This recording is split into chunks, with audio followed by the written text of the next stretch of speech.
You the Smoak Show in a way with 365 Sports and a good friend of ours, Truth Serum, about to happen. Transparency in Baylor, a longtime college football coach and former Baylor defensive coordinator, Phil Bennett. Thank you, buddy, for your time, especially on a holiday. But you know you're retired, and that's every day. But so I thought that the best team on the field Saturday night in Waco, and we'll get to TCU and Texas Tech and others, but I thought the best team, the most talented team, and the best coach team Saturday night was from San Marcos, Texas. You know, obviously the score would tell you that. I've always told you, David, coaching and what you do matters. How you use your players. I think what GJ did was outstanding. I look at this game. I watched it with great intent. I rewatched it. You know, you can take 3 plays defensively in that game, and you could have flipped the game. You know, and obviously a couple of third downs that they could have got off the field, and then the 65-yard run. And you take the plays on offense. You know, when they're in the red zone and they score, it's different. I didn't see a huge athletic difference between the two. I would agree with that.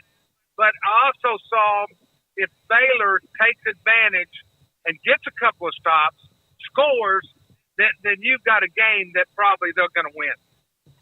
This was Matt Pallage's debut as defensive coordinator, coach, and just what were some, I mean, as you point out, like there were some stops that could have been made that flipped this result potentially, but just what did you gather in general, the good, the bad, the ugly, about how the defense performed in week 1? Well, first of all, I've lived it, and you know, you're going to have good, bad, and hopefully, you know, I felt during my career I had a lot more good than bad, but you have those days. Now, one of the things that caught my attention, and GJ and his staff really did a good job, is in their tempo. We seem to not be able to get our defensive calls in. We played a lot of straight base, especially on third down. I don't think we ever did anything to challenge what they were doing schematically, of getting after the quarterback. And when you play obviously, I practiced every day against Art. You've got to have an automatic system, and you can't call just to call plays. They were tempoing us and really made us very bland and made us like it. Now, I know Matt's a good coach, and it's easy to be critical in the first game, but I'm pretty sure he had watched the Incarnate Word stuff, what Mac and them were doing offensively, and really would have liked to have a little bit better answer during those hurry-up situations. That's the thing I saw and took out of it. Let me ask you this, and you said they make you like it. And Art, if he found a weakness, my God, it was depth. It was football depth. And J.J. Joe just mentioned that to us. He would find whoever was the weak link, and then he would put Corey Coleman and Kendall Wright and Terrence Williams, among others, on that person, and it got ugly. What was it like, and can you kind of compare what it's like when you were practicing against that, and especially early on when you didn't have the dudes? Is it just almost like insufferable and almost just nauseating and just a wear down? Well, I want to tell you something. You watched the game last night, the Florida State LSU game. There was a tremendous mismatch with number 4 on offense and 22 on defense. You know, you've got to find a way to help him. You've got to get a hard corner, let him get a guy over top underneath. And the same thing Saturday on the kid making the great catches. You've got to take a chance of isolate. If someone's hurting you, you've got to take him away. And we just weren't able to do that. And that's what I say about coaching. You've got to have what I call stop calls, where you're saying, all right, if this, and you know, going into the game, you know, this is probably a mismatch. So you've got to have those stop calls 2 or 3 different ways that you can protect, especially corners and those sort of things, even linebackers. And, you know, I thought a couple of times he did it. One time he ran the linebacker through, tackle for loss. We never did it again. And, you know, that's a thing that that I think that Texas State did a good job of. They said, hey, listen, we're getting the looks that we want, and we're going to continue this. Now, on the flip side, I think I told you in a text the other day, I thought offensively, just if we were in rhythm. When you have 500-something yards, you're doing something right.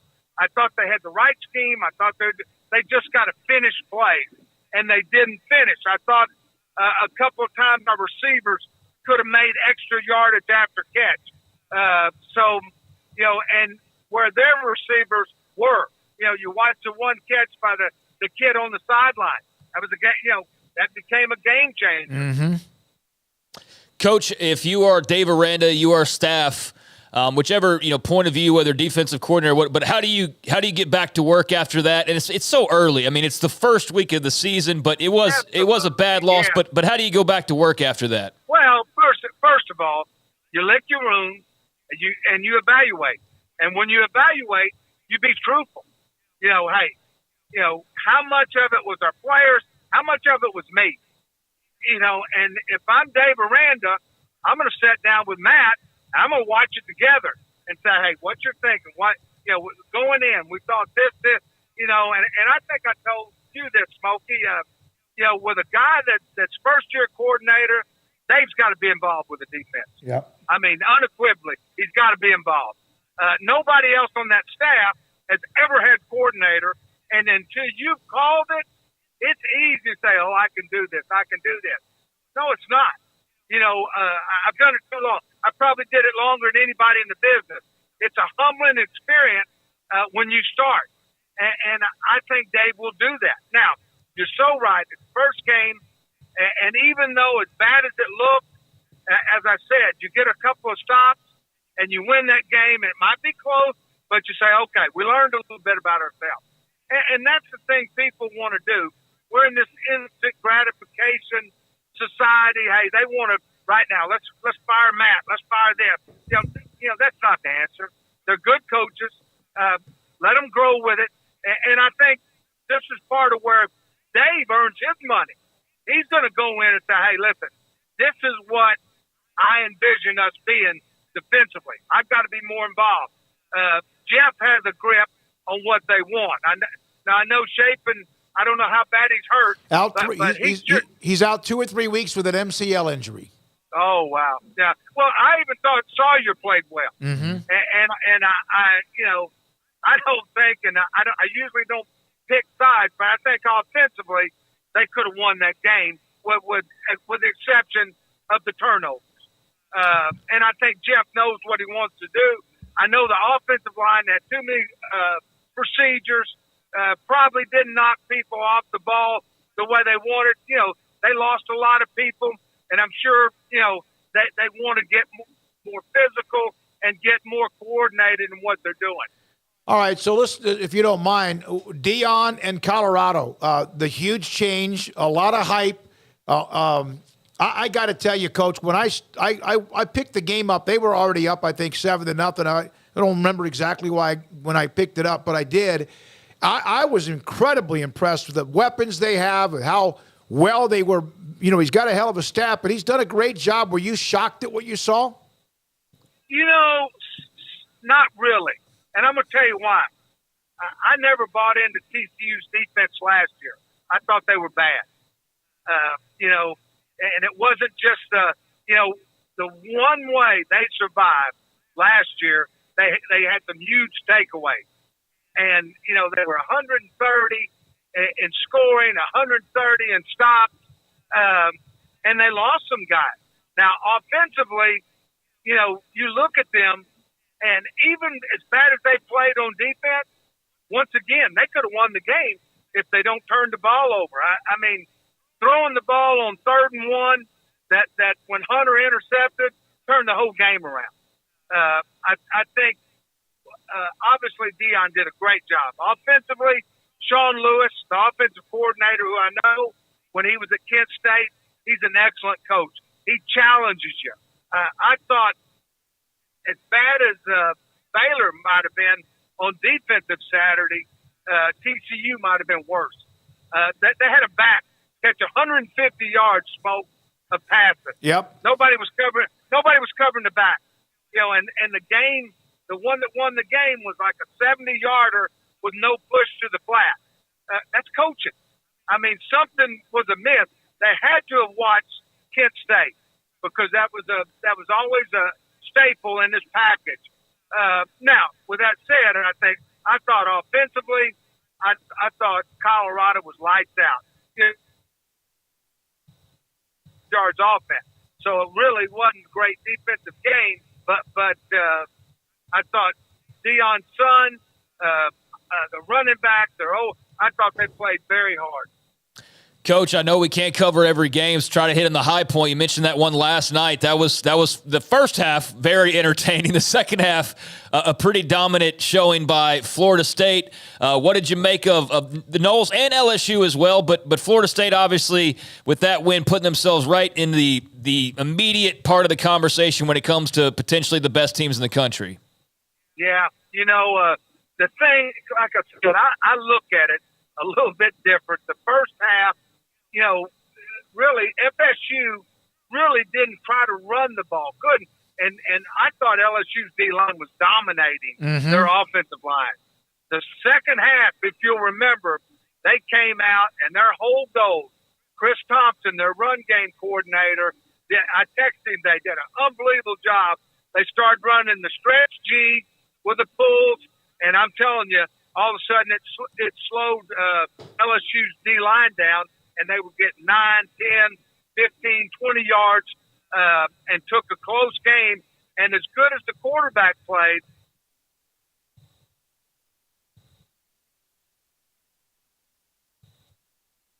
we lose him, Garrett? what was the winner? Yeah. No, yeah, I thought Jordan Travis, again, initially Daniels looked like he was in control of that game, and I kind of thought that. And Travis a little wobbly. Man, did he and you talking about matchups? My God, do they have some tall, lanky, and physical players to catch the football. All I could think about during that game is Mel Tucker up at East Lansing wondering how he let that number 4 go. From now, also, what about LSU? 55 miles away, Opelousas, Louisiana, is where he's from, and they couldn't cover him on a bet. Coach, I know that you got to run, but what's something that you would like to point out, whether it be a team or a performance or a game that we don't have to prod you with? What's just something that we haven't touched on that stands out to you from this opening weekend? Well, one of the things with it being such a big game this week is the Texas-Alabama is how mediocre Texas played on offense. I thought Rice did a hell of a job of playing them, keeping them off balance. I mean, they got a huge offensive line. They got a quarterback that's played, and you would have thought you would have seen something, closer to probably the OU, Arkansas State score. Which, by the way, I thought OU looked like a different team. Yeah, I thought they were. Of course, I knew Levy and Seth Luttrell. I talked to them on Friday, and they told me, they said, we're going to light them up. And they also told me that they're simplified their defense, and he said, we're better. You said that. I think any time that they simplify and you have players and you shut somebody out, that's big. And you say what you want. Arkansas State has beaten some people before, and they did a hell of a job. Now, I thought Texas defense played well. But, it's going to be interesting this week with Nick and Sarkisian. With Nick, he's not sold on his quarterback either. So it's going to be interesting in Tuscaloosa how that plays out. And one of the strengths that Texas seems to have, although Ewers wasn't like flawless or anything, is their receivers, their threats. And Alabama's got a couple of starters in the secondary that are day-to-day right now, which is interesting. We'll have to watch how that goes. It sounds like you got a hold of Oklahoma because you said they simplified. That's something you mentioned to us even before the season started. Well, I just think, this is such a fast game now, and that you better give and I would say this to Matt right now. We got to give our players simplicity, and to get them to play fast, they got to have knowledge. Knowledge empowers you. And when you know what you're doing, you play faster. I can go back to my experiences at Baylor, playing teams that tempo. I mean, we became a different team when you simplify and kids know what they're doing. All right, hey, that's just week one. There's Baylor's got a ball of razor blades coming into town with Utah. That'll be a test, but Aranda does know their offensive coordinator pretty well. Texas Tech trying to bounce back from the loss to Wyoming. That Craig Bowl does a hell of a job in Laramie. And they have Oregon coming in. I know they played Portland State, but man, they look really good no matter who they were playing, putting up 81 points. I think Craig said it earlier. It's week one. As this thing progresses, it all works its way out. I look at Tech. I mean, when they had the delay and they're up 17, I'm sitting there going, this can be a nightmare. I've been a part of that. And they lost their groove and they quit. And then the same thing you talk about with Baylor. I'm telling you, I just have a gut feeling that Utah is they're going to come into a hornet's nest. And I think Baylor will be ready to play. Now they'll have to make plays to win, but it wouldn't surprise me if that didn't happen. Thank you as always, Coach. Thank you so much, Phil. Great to have you on the show every week. People love it. The chat room loves it, and we do too. All right, guys. Thank you. That's it. Phil Bennett, former college football coach. He coached everywhere, including at Baylor during the time when Art Briles in 11 through 16. And loved getting